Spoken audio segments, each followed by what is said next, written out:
Hello, everyone. It's been quite some time since we got a chance to check in and talk sports. It's the CJJC show and everything, and we're going to go ahead and get into it. Last time we talked, it was about what, week 15? Um, Lots have happened, holidays have happened, and a lot of things have changed. And so I feel like all we got to do, and the most important thing, at least for me, is to get on here and talk about a couple of things that have happened these last couple of weeks and what I think is going to happen going forward. And yeah, it's going to be pretty quick stuff like and everything because I'm doing this solo again tonight. So let's get into it. Well, of course, we just had the wild card weekend and everything a few days back. I'm recording on Thursday and everything. So this is weird. First Thursday night, no football this week and everything. So just trying to get settled in for that. No, not even college football. That's the thing. Like I'm not even watching college football today. So it's just taking some getting used to. I think that's the most important thing is this is now a time of no football, folks. And yeah, and everything. Now we're talking about the weekend after the wild card and everything, and I've seen all the games that have happened. I got four things that I want to talk about for the wild card weekend. We'll also be going over the coaching carousel, everything that has gone on with coaching news like that, and then we'll go ahead and get into some divisional round picks. And of course, I have to dive into the NBA now. We got my NFL season's over at least, so I have to start talking NBA. So it's time to start that transition, and we got three NBA things to talk about. So back to the wild card. Obviously, we can talk about many things, and the one that many people probably want to hear the most, I feel like I'm going to have to save that for last, though. The main thing I want to talk about right off the bat is my boy, Justin Herbert, man. I mean, him and the loss to Houston, I think the Chargers going into that game was favored as well, Harbaugh and the Chargers. And the one thing that really fell flat in that game might have been Justin Herbert. But the other half of this is obviously Houston rose to the occasion. They might be one of those teams that if you let them in the playoffs, they're going to be a tough playoff out. I mean, you have to think about the fact that they have a very stout defense and everything with Daniil Hunter coming over there from the Vikings. He has really shored up their defensive line. Him and their other young linebacker that they got going on over there. They got a really good defense going on. That's also I want to say the hidden factor of their team. Obviously, D'Amico Ryan's being a defensive coach um, is no surprise, but CJ Stroud also was working magic with what he had, and that was Nico Collins and Joe Mixon doing what he just has to do to finish the game off, really. So, because the Chargers, they just had a lackluster offense this time around. It just seemed like they were just a step behind on almost everything. You really saw their old veterans show their true colors also on the defensive side of things. I wouldn't be surprised if this is a year where we see them probably drafted a lot of young players to fill those spots. Looking at like Khalil Mack, maybe and everything. I hate to say that, man. Khalil Mack has done so many amazing things in this league, especially for the AFC West, actually, now that I think about it. I mean, the guy started his career as a Raider, went to the, NFC North for the Bears, and then back to the Chargers. So who knows where he goes? I feel like Khalil Mack, though, he's still a beast. So I wouldn't be surprised if he comes back again another season. Let's be real. But I do want to see the Chargers put a little more emphasis on not only probably getting another weapon as well. Let's be honest, Lad McConkey just had it. It isn't enough. Um, it's really tough to say what the Chargers need, especially when you think about the fact that you still got the all-star quarterback. They got Joe Alt. He was obviously a home run pick. So maybe they just keep doing what they're doing. Maybe they are one of the teams that get a new running back, even though they got a pretty solid committee. But the way Harbaugh plays, maybe they want to look at that. My opinion, though, they got to probably get another receiver because Lad McConkey, he is a hit. That's at least something good. That's a good bright spot. Um, Quentin Johnston, I guess the fall has been so surreal. I guess you can keep him for another year, but I feel like just keeping him in that top three spot is already more of a risk. I feel like you just have to go out and take another swing at a wide receiver when you think of that. And honestly, maybe get a home run at tight end. Will Dissly had a rough game in the playoffs. So maybe you have to also consider the fact that you need to get a star tight end, someone that Justin Herbert can actually consistently rely on that isn't on the outside. So because he did it. I feel like I'm trying to remember who was that tight end. He's had some oddball tight ends throughout his years with the Chargers. If he can get a pretty solid stud tight end, I feel like he would also have reap some benefits from that. So, and you get a little more protection from it and everything. Almost like if they can get a George Kittle type built tight end, someone that would be fine with committing to the run game, but also can also, be a very big factor in the pass game, be a very good asset for the Chargers, especially when you consider some of their flaws. Um, and as for Houston, I'll, like I said, talk about their game going forward in the divisional round, but more or less just, am I gonna, and the popular quote right now is, am I selling my Justin Herbert stock? No, obvious, I will not. I love what I saw from this first season of the Harbaugh Chargers. I thought that they would actually fall a little bit behind the ball and not make the playoffs.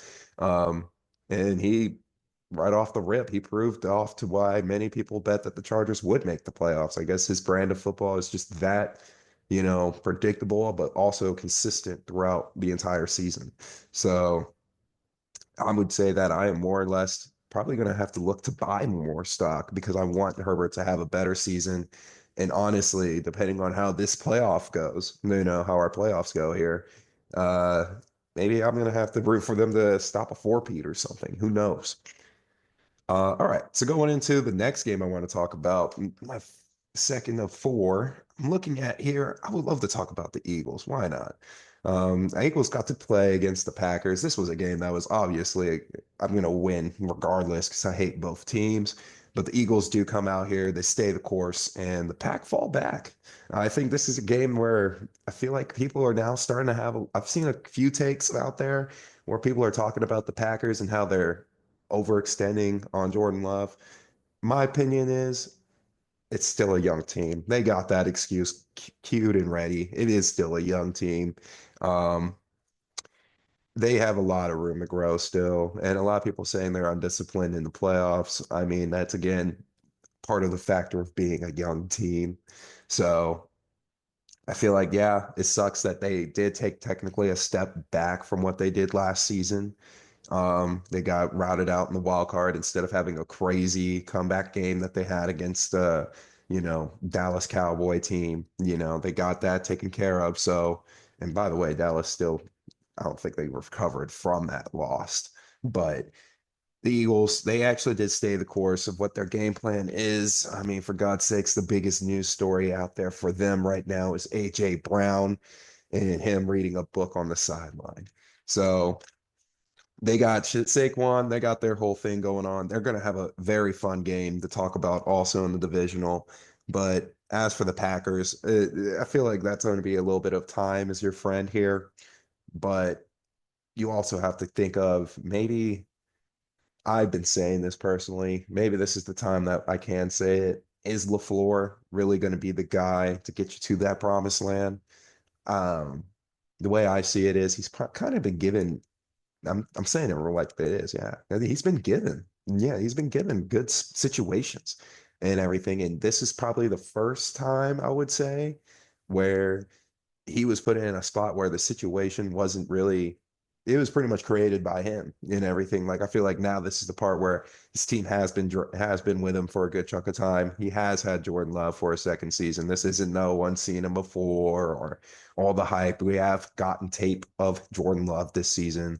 And yeah, I feel like there were moments where they were definitely exposed during the regular season. But again, credit to injuries and probably some of the youth of their team. I feel like it's just got to start thinking, is LaFleur going to be the guy that guide these guys into the promised land? I say it because I mean his play style, his play calling, in my opinion, still hasn't changed. Whether or not he has Rodgers under center or Jordan Love, if you think about it, his team used to be very run heavy when he had Aaron Jones and oh God, forgive me if I forgot his name already. They had another power back right behind him. But now here we are. They got Josh Jacobs in that same power back scheme where they got that guy coming in to cover up many of their flaws. And I personally wanted Josh Jacobs to have a bigger game in Philly. I would have loved to see him at least get a big time performance. But I mean, for God's sakes, he's only been to the play. I don't know if he's ever been to the playoffs. Josh Jacobs, when he was under the Raiders, might have been there once with Derek Carr, but maybe he was injured, to be quite honest with you. Anyways, the Packers, yeah, they fall back on this one. I don't even know if Jair Alexander, I don't know if he should have been playing, but he probably was banged up as well. That's how many question marks were around this Packers team this time around. So they weren't as dangerous as they were last season. And I feel like going forward, they're still going to be a tough out. They're still going to be a tough team to beat next season. But truth be told, they're still, like I said, they're a young team. LaFleur is still a good coach. It's just when you're talking about trying to extend it past to where they are, you kind of see the same trends. So, and it's a tough division. Let's be real. It looks like the Lions are going to be here to stay for a little bit longer than we anticipated. So, you got to start asking yourself, can LaFleur, I mean, he has had a moment or two where he's cracked into the Lions. So I'd say there are some positives and negatives. For me personally, I think it's just we should start asking the question a little bit more. All right. Going on to the final two spots here, obviously, it's going to be the two teams that we love to talk about here on the podcast the most. It is going to be, let's go with the Steelers. Okay. We're going to start with the Steelers and their predicted playoff exit. For me, the Steelers, man, was the season better than last season? It's always going to be a tough question when you ask that in and out. Colby would obviously tell you no, the season was probably the same, if not worse, because they're still stuck in this weird purgatory. I respect that 100%. For me personally, though, if you compare this season to the last, do you think that the QBs from last season that they had, do you think they could have done what they against the teams that they played this season? Me personally, I feel like Russell Wilson and Justin Fields gave them the best option, the best chance that they had in the last couple of seasons, honestly, to win football games. I think that this was a more of a right step direction here. We did see them turn a little bit more of a leaf on the offensive side here. Um, However, still, of course, a lot of concerns and flat moments for the Steelers, especially in the passing game. George Pickens has shown that he can get flustered very easily. Pat Freiermuth has a tendency to just be solid, nothing too crazy, nothing too loud, but also not too quiet. He's around. You'll still hear the crowd say his name, but he's starting to just be a guy, you know? You kind of wanted him to be more. And I feel like when this offense, it's just starting to become a little more lackluster. And that's what happens when you have a guy like Arthur Smith as well, who is very dependent on the run game. Najee Harris had a great year under Arthur Smith. And it's going to be very interesting to see what he does with free agency. He's going to have a lot of suitors. I mean, let's be real, but the Steelers did take a lot of tread off that tire. I'm not going to lie. They did take as much as they can before he hits free agency. So, wouldn't be surprised also if they try to slap a tag on him or maybe Fields. Maybe they slap a franchise tag on Fields. I don't know because I don't think Russell Wilson's like worth it that much. It's a very tough predicament for him.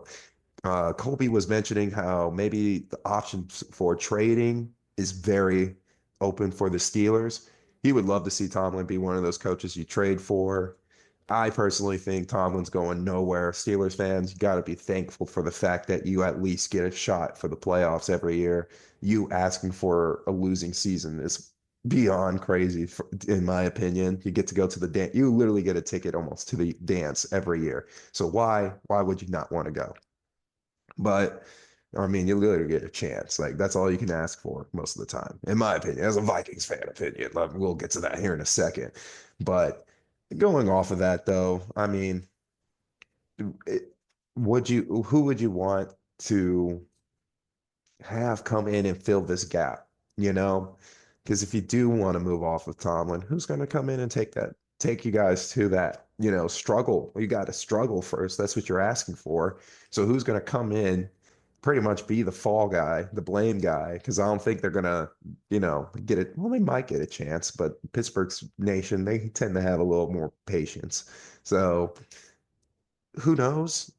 maybe the guy that they do bring in, they'll give him a chance and he'll have a little bit more of an extended chance and a time to, prove his worth and take the Steelers to where they want to go and have themselves their star quarterback like they used to have.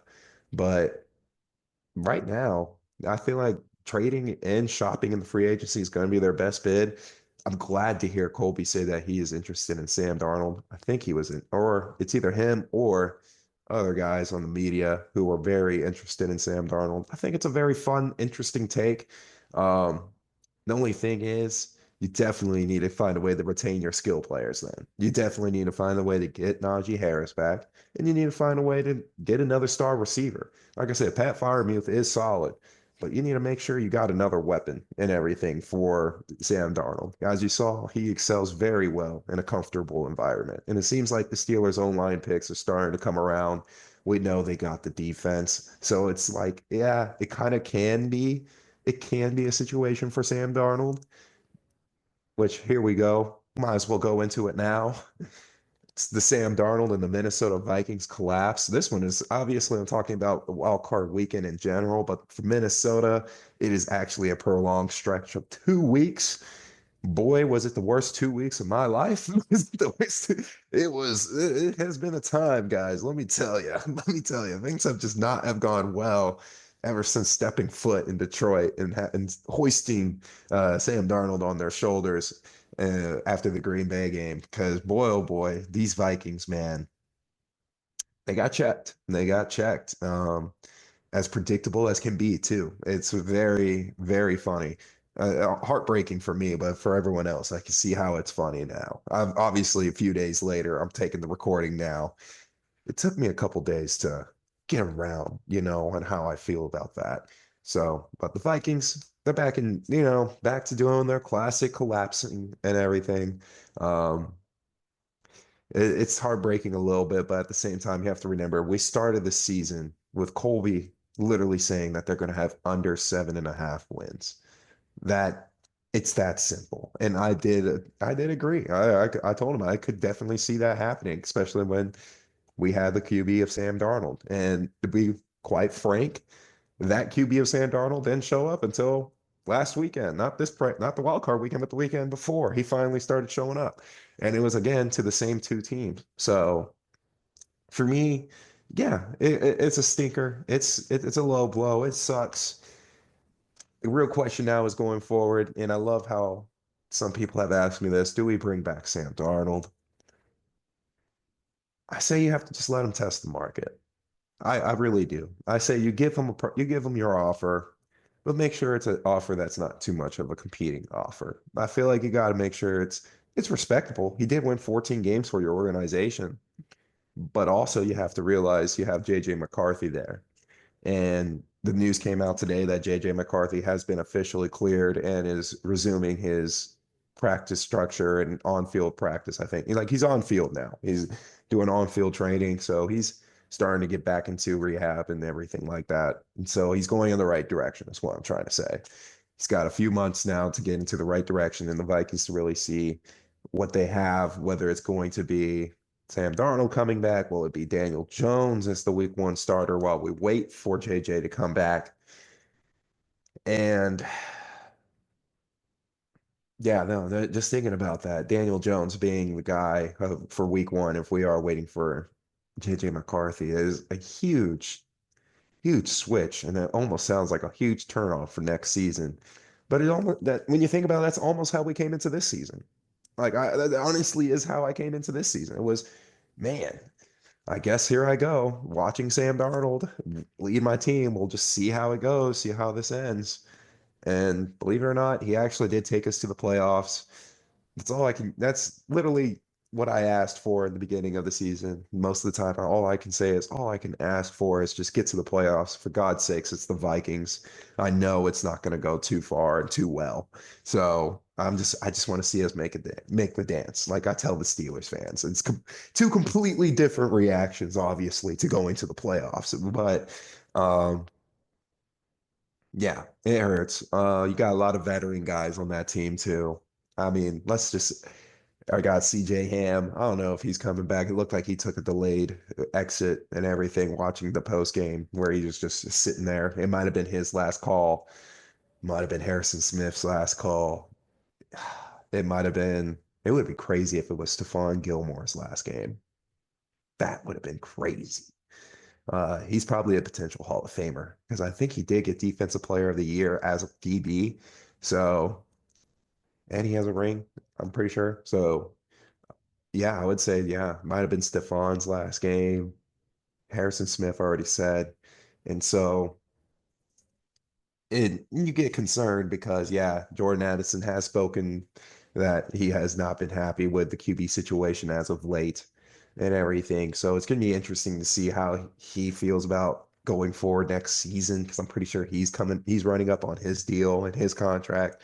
I mean, for God's sakes, he's a beast receiver, but it's not like he's perfect off the field as well. So let's hope that he just stays in line for the offseason. Let's just start with that. But I really do think that going from there and everything, just from a 14 win standpoint, you want to try and retain probably as many as you can, of course, but also you have to find a way to keep retooling in the right direction, you know? Chris and Darisaw will be back. Yeah, and everything. I hope I don't have to see Cam Robinson ever again on the Vikings uniform. The only reason why I say that is because I had him in Madden many times, actually. I feel like half the time I pick a team that is bad, I see Cam Robinson's name on that offensive line, and he's one of the first trades I make. So, no offense to him, but he's just, for some reason, teams do find him valuable, and my team was one of those teams I found him valuable this time. So, uh, it's just it does stink, man. It does stink. But at the end of the day, this was something that if I want to take away from the season altogether, Justin Jefferson still hit his numbers. Offensive line all around looked like it was in the right direction. Looks like we're going to have a great offensive line unit going into next season when Darisaw is back or without him, honestly. But yeah, it just stinks. Shout out Aaron Jones. I thought he would have an aging fall, declining season. He didn't. He stayed consistent for the most part. Um, I hope we get a young running back up in there that we can finally develop because we haven't been able to do that. So shout out Cam Akers as well, because I guess technically he's been developed by KOC this whole time, but we really do need a new homegrown running back, if you ask me. All right. Now that is pretty much everything I have to say on the wild card weekend because everyone else that is playing pretty much won, and then it's the divisional round. But before I get to the divisional round, I kind of want to check in on this coaching carousel. So, going into this coaching carousel, obviously there have been some big names already taken off the board, but it's actually been very weirdly quiet. It's been a very quiet carousel and a very small one, to be frank. So it's all the teams that you pretty much expect to have let go of their coaches. Those teams are the Raiders, the Bears, the Jets, the Jags, the Saints, and the Cowboys. The Patriots did let go of their coach, Jared Mayo, but they are actually the first team that took the number took blah. They are the first team to take a coach off the board. Words, and that is Mike Vrabel.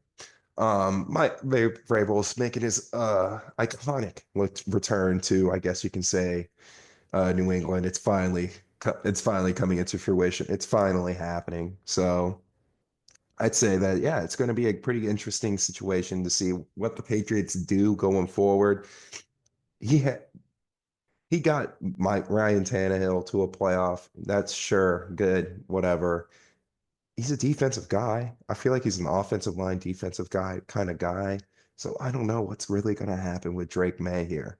That's my only thing. Yeah, you're going to get great consistency from the team. Don't get me wrong. They're probably going to show up, probably going to be more uniform. They're probably going to be a little bit more on. You probably won't be hearing the team as soft as much. I just think that offensively, you're going to be betting on the fact that Vrabel has a good eye, can get yourself another stellar running back like he had you have to remember, he had two stellar star position players, AJ Brown and Derrick Henry. all-time star position players. Can he do that for the Patriots and for Drake May? Can him and his scouting department do that? Same exact thing. Because if not, you're just going to pretty much be almost getting what you got this past season. Maybe you'll get a couple more wins, sure, but you're still getting another defensive guy. It's going to be, I just think it's going to be interesting. You're really going in for another round of what you paid for. Another guy that's from the Belichick and from the, I guess you could say he does his own thing, sure, but he is still from the Belichick tree. He's still not, you're still not turning the page, is what I'm trying to say. You're still living up to this classic Patriots hard-nosed grind brand. I just don't know. I don't know how it's going to turn out for them offensively. I can definitely see this being in the right direction. Don't get me wrong. I could definitely see this going in the right direction. It might take some time, but overall, it is obviously a great hire. He was one of the number one names from the previous coaching cycle. And he is now the number one name off the board this coaching cycle. So can't blame him and everything like that. But the other I wanted to talk about is the coaching spots that are open right now, which is, like I said earlier, Raiders, Bears, Jets, Jags, Saints, and Dallas. A lot of people are obviously saying the Dallas job is the number one job to take. I'd say that is probably very, very, very. I'm with let's just say like Troy Aikman. It is not as coveted as they say it is. So I'm going to go ahead and do this live. What is going to be the number one job, in my opinion, to take? Is it going to be New Orleans? No, I don't think so. I feel like number one is probably going to be the obvious Bears job.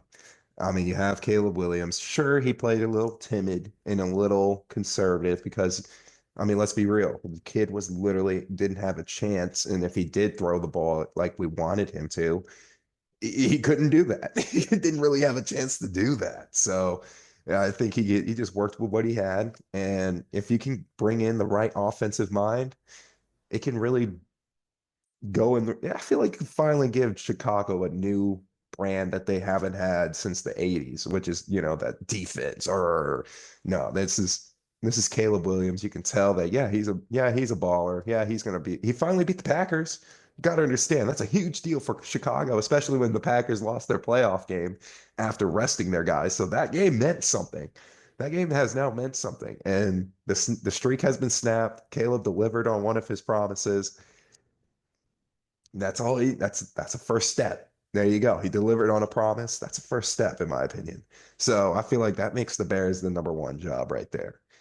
Number two, I would argue would probably be the Jags because you got to consider the fact that the only competition in your division is probably still going to be the Texans. Maybe we'll see what the Titans do with their number one pick, and we'll see how the Colts. I don't know. I'm selling all my stock on the Colts. I think it's time we move off of them. I don't like what's going on over there. So for the Jags, you got Trevor Lawrence, and if you're coming in as this coach, you get one of two things. One, you get a season with Trevor Lawrence, and two, you get an excuse to say that Trevor Lawrence wasn't your guy and you need to shop him and everything. So you can have your chance and everything. But I'm guaranteeing that whoever comes in, they got to figure out how to work with Trevor Lawrence because he did just get that extension. And it's not like he's a god awful quarterback. So he he did have a declining season again. So that is room for concern if you're a Jags, going to take this Jags job. But there's a lot of things that need to be corrected in Jacksonville. For most of the teams, there's a lot of things that need to be corrected. But I would honestly say the Jags is number two, especially when you consider Trevor Lawrence being there. Number three, ooh, maybe this might be where I would put Dallas, to be quite honest with you, because you do have Micah, CD, and Dak. So it's not like it's completely barren, you know. It's not like you're going into Vegas where they don't have that star receiver compared to Dallas, of course. Jacoby Myers compared to CD is not the same. I mean, Max Crosby to Michael Parsons probably would match, but Aiden O'Connell is not going to match up to that. So just that argument's not there. And it's the same thing for the Saints. I mean, they do have a higher pick. They do have a high draft pick. So maybe you can say the Saints have a chance to, you know, you get a little bit more running room with the Saints because you get to get your guy, develop a guy. But as of late, the Saints just haven't had a chance to develop a guy. Um, I would love to see them move off of Derek Carr finally. I think you got one more season under him though, so you got to find a way to make that work. Uh, and then looking at the Jets, you got to deal with all the drama that's going on with the front office. I would honestly just go out and say it right now. Out of all these jobs, one, two, three, four, five, six, out of the six we're talking about, the Jets are probably number six. They got a lot of drama going on. They're just as bad as their front office drama is just as bad as Dallas's.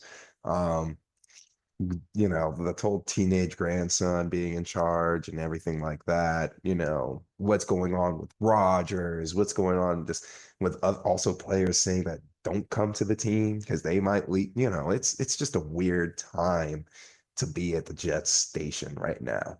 Um, so I would say that that's number six. It just seems like way too much to handle. And honestly, you do have still the two back to back, rookie of the years or on both sides of the ball, Garrett Wilson and, freaking Sauce Gardner.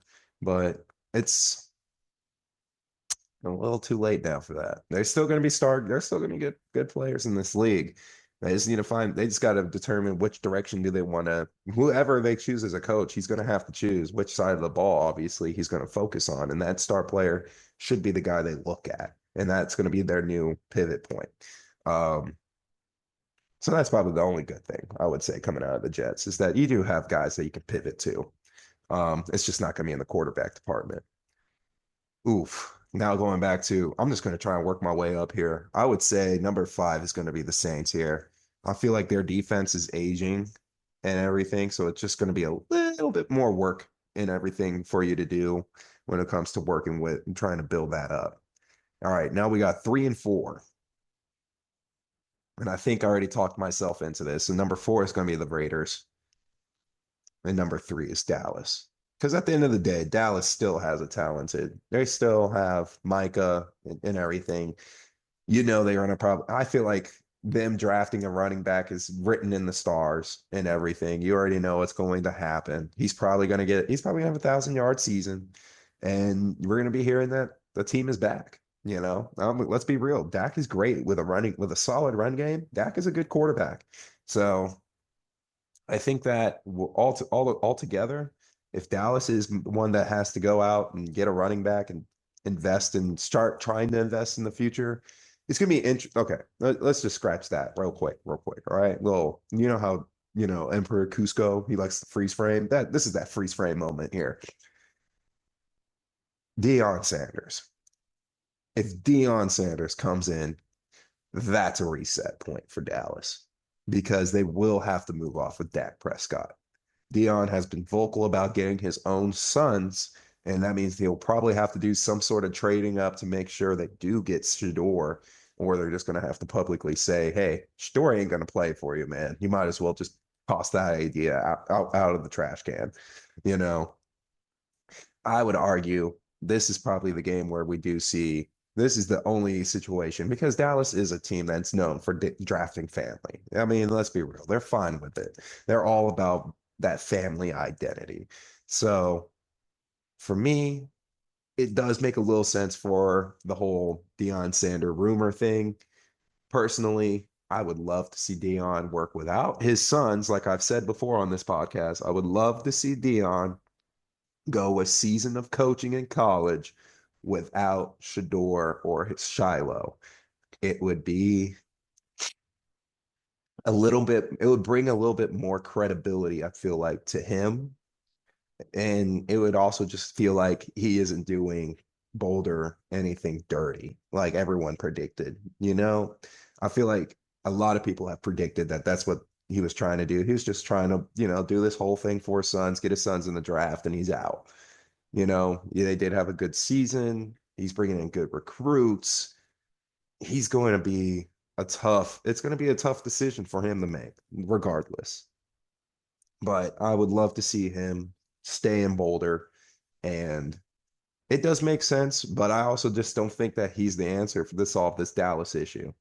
I feel like you're trying to figure out, hey, what's the reason why Dallas isn't winning the big one. Why are they back in the contention? Well, first things first, they haven't really mixed anything up this past free agency. Remember, they didn't go all in. As a matter of fact, they went all back and they went all in everything. They actually, yeah, they fell back. They went and regressed. They went back and everything. They went and got Zimmer. They went and got Eddie, bless their hearts, Eric Kendricks, they just didn't do the right things in free agency last season. And this was to be expected. So, especially when you don't retool, just, fix up the spots that you had to fix from last season. They didn't really do that.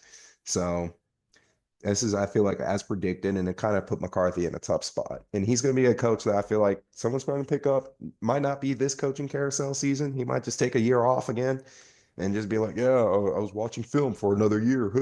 Or I don't know how long he had that year off before he got signed with Dallas, but he had that whole deal where he was like, yeah, I was just sitting back watching all these film, and he did come out swinging. Don't get me wrong, he had a top. I think they said he was a top five offense during his tenure there. They won double-digit game seasons during his tenure there. Besides this season, which was injury riddled, so it is a bit of a surprise and everything. Like I said, I am more on the Troy Aikman side of this, where it's like it is surprising and it is not as coveted as you usually would think.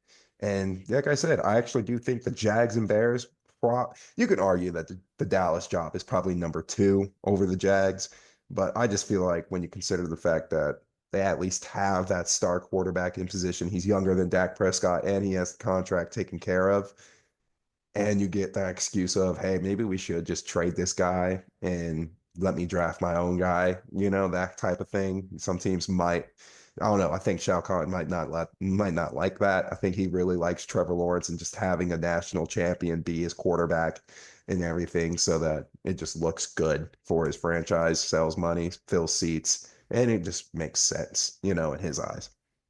Because the team hasn't been as god awful until now. All right. Now it is time we can go ahead and get into the divisional round.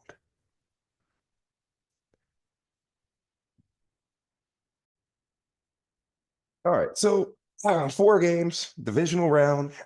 Obviously, I'm all by myself, so wrote down the spreads like we normally do here, and I also put the over unders on this one. I might as well, add a little fluff and flair to this and everything. This is the last NFL segment I got, and then we'll move into the NBA.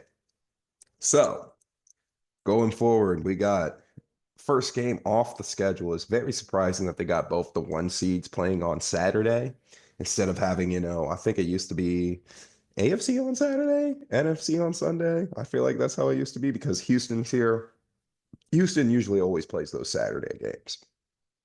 I feel like AFC, yeah, usually plays Saturdays. So very interesting to see that they just put both one seeds in this spot just to get the wild card, just to get the divisional round weekend started.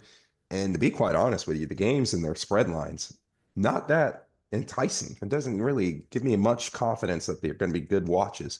So let's get into it. Houston going to Kansas City. Kansas City is opening up as 8.5 point favorites with the over under being 41. So they're not only calling this one of the lower scoring games of the weekend, but they're also saying Kansas City is going to be a touchdown favorite. More than, I should say. Do I think that's Look, I think Kansas City's going to cover that large spread? No, they haven't covered big spreads all season. Um, so I'll honestly come out and say Houston with the cover. For me personally, I'm going to go with Houston for the cover because I was impressed with what I saw from them defense from them just in the playoffs in general. They seem like they're humming. And this is also, I think CJ Stroud got punched out last time in the divisional round. So this is, I feel like if they manage to even, show somewhat improvement, if they actually knock out the Kansas City Chiefs in this huge upset, talk about moving forward. That's again taking another big step forward and everything. And then over under on the 41, I'm gonna say over. I think that's a little bit fishy there. I'm gonna say over, mostly because yes, they're limited on options. Houston is, but you have to understand that I definitely can see Kansas City and Houston scoring more than that. I don't know how else to really put it to you. I just think that's That's a little too low for my liking. Maybe the game's just going to be completely gross with weather. I'm not the weatherman. The only game that I know is going to have bad weather is the Sunday night game. That's it. But for Saturday night, they got Commanders at the Lions. The Lions are 8.5 point favorites going up against the Commanders. Um, Over under on this game is 55.5. Honestly, I do think the Lions will cover that big spread. They're hungry. However, this young rookie has nothing to lose now. They won their first playoff game. They officially have punched their ticket for next season as a dangerous team and as one of the top teams in the league. I feel like, especially going forward for the next couple seasons. And the only argument you have, really, in my opinion, is again, Washington, just please make sure you take good care of your quarterback in the future. We don't want to see an RG3 situation where you're forcing him to play an injury and it makes it worse. So let's make sure you manage your QB right in the future. I feel like they will now that they have new ownership. So, but going forward, I do think the Lions win this game, but 8 points is a lot for a playoff game, especially when you have a kid like Jane McDaniels who's just coming. Is it? I think it's just Jane Daniels. I gotta work on that. But anyways, kid's a beast. I'm gonna go ahead and say Commanders. They cover. I expect them to lose, but over under, that's gonna be very close. I'm gonna go say that's gonna be a very close over under. Oh man, 55.5. I'm gonna go with this is the highest line, by the way, of the weekend. The highest. So we go from the lowest line to the highest line. Uh do I think both teams can put up 30? That's what I'm thinking in my head right now. That's a 27-28 game. So 4 touchdowns apiece. Yeah, I'm gonna go under. I don't think they're gonna do 4 touchdowns apiece. All right. Going into the divisional round, the Rams who are just spurred on by inspiration right now because they're playing for LA and the Wildfires, and the Eagles playing with destiny because they have sacrificed Saquon's running back record for a chance at the Super Bowl. This is going to be interesting that they have it as the second lowest game, 43.5. I think it's because they expect the Eagles to play deflating like they always do. They like to take the air out the ball. They like to consume the clock management. That's their whole style of play.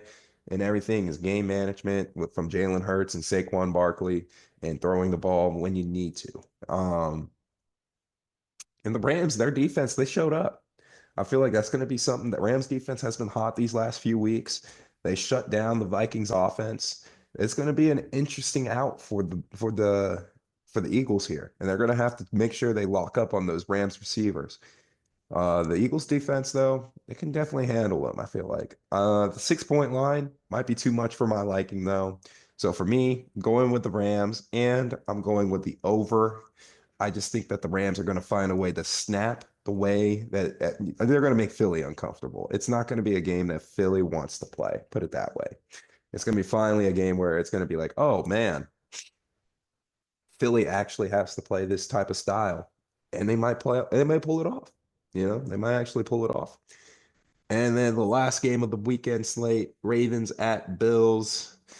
Bills are 1.5 point underdogs. This is the spicy one, folks, because this is the one where everyone's saying the weather's going to be bad. But guess what? Baltimore, they play outside. Buffalo, they play outside. They're used to it. Um, this is going to be This is the game. I mean, Nick Wright, he said it best. Whoever loses this game is going to be ridiculed pretty harshly. Let's be real. They're going to be talked about as they can't win the big moments. So the real question is going to be, who do I think to have to hear all that turmoil? Sadly, I think it's going to be the Bills. And the only reason why I would pick the Bills here is just because overall, all around, I just think that the Ravens are just a little bit more built for the moment. The Bills, I said it at the beginning of the season, I expected them to regress. They did great this year. All right, let's get that out the way now. They did better than my expectations because I thought they would regress and not even make the playoffs. I thought the Dolphins would be hosting the AFC East title. God, that was wrong. But at least they didn't get eliminated till the last week. But still, completely wrong. So I just think that when it comes to the Bills, man, they prove the haters wrong. They definitely don't need what they like, they don't need Diggs. Their Josh Allen was definitely the main tune of this engine here. Um, and he's finding a way to develop guys. The thing is, I don't think those guys are going to be ready for the moment. We already seen what happened when the Ravens hosted the Bills earlier this season. Yeah, that was a what, week 4, week 3, week 5 game. Sure, I'm taking it out of regular season. It's a completely different environment. However, I feel like both teams knew the implication of that game and everything. And I feel like it should have actually probably played a little bit more factor into this playoff mix. And it probably would have if the Ravens would have slipped up against their AFC North opponent and the Steelers. It probably would have that game probably costed them a little bit and the Raiders. But yeah. I'm gonna take the Ravens here. It's gonna be a challenging out, but I think they're gonna win this pretty soundly. Hopefully it does not come down to a field goal kick. That's all I can say. So give me the Ravens, and I'm going to take 51 and a half. Man, it's like they're asking me to take the under, especially with all those reports of, snow. I'll take the under. I'll take the bait. Why not? Why not? Let's have fun with it. I'll take the bait. Baltimore and the under. All right. Because it might just be Baltimore just physically locking it down. Who knows? And that is it for the NFL, at least. To be quite honest with you, it was a tough few days to get a couple of days to get my thoughts around and everything. And after the Vikings collapse, Texas collapse, and the Minnesota Timberwolves have just been a rough watch. So, but when we transition to my NBA, I got 3 NBA things. It's literally the name of the segment, and we're gonna go into them. First one is my Detroit Pistons finally look like the team that I wanted to see a year ago. Oh my goodness. It is finally time it put a smile on my face to see the Detroit Pistons finally get a little bit of a win streak going. It puts a smile on my face to see some of the things coming to fruition for the Pistons. Um, and I can't talk about the Pistons without mentioning the Magic because on this podcast I chose the Pistons. Colby chose the Magic. Both teams have taken very big step forward. Um, I definitely can see Cade Cunningham getting his first All-Star game this year. That's going to be electric. Uh, so that I can finally say that Cade and Paolo have equal amounts of All-Star games. And the only reason why I even mentioned the Magic is because they're actually doing really well without their star players. So they're also trending in the right direction. They have Jalen Suggs, if he's still playing, I want to say. I'm not really keeping a strong grasp on the Magic right now. Like I said, I just finished my transition from the NFL. So bear with me here, folks. You gotta bear with me here. But I am impressed when I checked the standings and I knew Franz isn't playing and I knew Paulo wasn't playing. So that was already itself pretty impressive to see that they're a top 5 team in the East. So yeah, it's good to see that the two teams that me and Colby years ago we declared against each other as they got their young picks and they're building up their rosters. They're both moving in honestly, at least it would be awesome to see the Pistons in the play-in situation. But if they manage to get the 6th spot and not even have to play in the play-in, hands up, I will be the proudest of fathers. And I don't even have a kid. So I would be so proud. Number 2, it's going to have to go to the trade deadline a little bit here. And I'm going to take a little personal approach, of course, on this one because my team did the wrong thing and made a trade before, like the week before the season started. So let's make a trade before the deadline. All right, let's do another last minute trade because why not? You already did it once this season. You might as well do it again. Um, and the only little tag that I have for my Timberwolves that they need to shop is I'm not even going to say a player. I don't care who you shop. I just want to see you make a move because you know that we have to make a move. That's all I need to know. I just want to see that you know that this is an urgent time for us. Um, and that the other person that when you're thinking of the deadline is what's going on in Miami. Jimmy Butler. I'm not saying Jimmy Butler should come back to the Wolves. By all means, he probably doesn't want to come back here. Because I mean, look at what's happening with our ownership right now. They literally just let cut. It's still a shit show. But look at Jimmy Butler. I mean, like let's say he has a whole situation right now. You don't want the deadline to become your enemy and everything. The deadline approaching, and Jimmy Butler actually is supposed to play tonight if I can get this podcast out by the end of Thursday. So yeah, I was about to say it's one of those things where it's like, can can the Wolves just make a move? That's all. Like I said, that's all this was really. I don't want to say a name. Let's just say that. I don't even want to say a name because I know it's going to backfire on me. So right now, I just want to say that we need to make a move. I'll wait till I get Colby back here because he knows how to work that trade machine better than I can. And again, haven't really opened up the trade machine. I will start playing with that probably these next few days. But what's going to happen with Jimmy and what's going to happen with the Timberwolves? Those are the two things that I have for number two. And number three, this one is going back to the East, believe it or not. The East has just been a very fun story, even in everything. While the Celtics, yes, they did win their championship. They're quietly sitting in second, or third. I think they're in third now, actually. I think that because the Cavs. Let me continue with this take because the Bucks, they are actually working in silence. They're not like last season where it was just grossly disappointing. And yes, the Celtics are second, but they only got a game ahead of the Knicks, who are in third with 27. And the Bucks are at 22 wins. They're actually, it's like a three-way tie, looks like. For fourth is the Bucks, Magic, and Pacers. But like I said, they're actually playing in silence. They're working in silence because they're finally playing the way we expect them to play, I'm guessing. They're actually, or at least just getting wins in the win column. They're only five above 100, 500, so it's not like they're doing too amazing, but they're at least getting it back to where expectations were, and that is a top four seeded team. So they're working in silence, but obviously, what's more impressive is the Cavs are leading by example, and they're leading it loudly. The Cavs are sitting with only 5 losses on the season.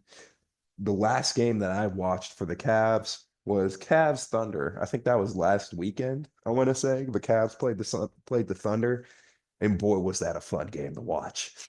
Let me tell you, if I had a finals that was Donovan Mitchell, Spider-Man going up against SGA and those young Bucks. Well, not talk. I know we're talking about the Bucks, but I'm talking about them just being young in general. I really would love to see the Cavs do it, man. The little LeBron hater in me would love to see a Cavs team be successful without him. If they can win a championship without LeBron, they officially turn the page and they can move on. Donovan Mitchell's your new hero. Evan Mobley is your new name. Jared Allen gets a ring finally. This is a team that I've been waiting to be seeing good results from. And this season they have been popping off. Like I said, they are leading by example and they're doing it very well. And if it's the game that I have to see the Thunder versus the Cavs, it'll be I feel like that's going to be one where we can get 7 out of. It's going to be a very entertaining game. And if you want to say, oh, you can pair off, what about another Western team? Because let's be honest, I still don't trust the Thunder in a big playoff spot at all. They lost in the NBA Cup in their championship to the Bucks. So I'm not really too confident in them yet. I will say I like the idea of it being the Mavs again, to be completely honest. I like the idea of it being the Mavs because they got the veteran guys. Yeah, Luka has been a little injury. Yeah, it's been injuries this season. Not when yeah, I was about to say not injury prone, but it's just he had an injury this season. So I would say give me the Cavs and I would love to see what would happen though. I'm trying to find a way to word this right, guys. Sorry. Because we all know that at the end of the day, the Celtics are going to be still the team to beat in the playoffs. We all know that. Talent wise, even the Knicks might have a little slight edge over the Cavs. But when I think of the Knicks, I just think of the fact that they still have Thibs, and I'm not really concerned about Thibs in the playoffs. So they kind of counteracts each other. So you can really just worry about back to the Celtics, maybe the Pacers and their high flying offense, but more or less just the Celtics and their high power offense. That's 3 point, 3 point heavy. I would lean that the Cavs for me. I've said this on my friends' chats and stuff. Cavs are just a fun team because they play everything. They play like an all-around team. They don't just focus on the three ball. And that maybe that's gonna be their fallback. Maybe that's gonna be the reason why they end up losing in the playoffs is because the Celtics just managed to hit every single three that came to them, in the big spot. And it's just was too much. But at the end of the day, I really would love to see the Cavs and everything. I feel like that's actually one of the better games, one of the better teams and the better stories that we're getting out of the East right now, especially with only 5 losses, and we're getting close to the All-Star break. So it's very impressive for the Cavs. Very, very, a lot of impressive things coming from the East in the NBA, all in general. Let's just be real and everything. And of course, disappointing in my Wolves. And it's just a tough time to be a Minnesota fan. What can I say? So, final thoughts, folks. Let's go ahead and wrap this puppy up because I am getting a little hungry. It's time for me to go make some food. So let's go ahead and get into some final thoughts. Sadly, I already mentioned Texas and their decline. But when you think about it, at the end of the day, I'm going into the Arch Manning era. So I don't think it's not, and we're not have to really talk too much about them as my final thought. I'm going to take a good positive spin here. And I'm going to just go ahead and say thank you. I feel like I wanted to go ahead and just start talking about, the next team to watch and everything like that. But let's just take a moment to say thank you. Thank you to the Minnesota sports teams that got me through these past few months. And I was a guy that had to travel across the country. The Vikings were a team that, was something that I got to consistently look forward to. And for them to be winning games was a pleasant surprise and everything. Definitely made things a lot easier on Sundays. So, yeah, just going and saying, thank you and everything for a season that I definitely did not see coming. And for the Timberwolves and everything, you're not at the All-Star break yet, so I can't be upset with you as much. Same thing with the trade deadline. So I said what I had to say. Texas, same thing. You made Saturdays much more interesting. All the times I got to go to my friends' places and talk college football, even though I knew Quinn Ewers was going to let me down in the big moment. But Quinn, thank you as well, man. It's going to be interesting to see who picks up Quinn and where he goes, to be quite honest. Quinn Ewers, he's going to be an interesting guy because he wasn't like that amazing, but he was pretty good for Texas. And yeah. And then if I wanted to take that petty positive route, Kentucky looks pretty good. So I mean, what can I say? I'm gonna have a good looks like I'm gonna have another fun regular season at the end of the day, regardless. So yeah, how about them apples? Anyways, I think that is some pretty good stuff, right, folks? Oh wait, I'm still doing this solo. Yeah, it was pretty good.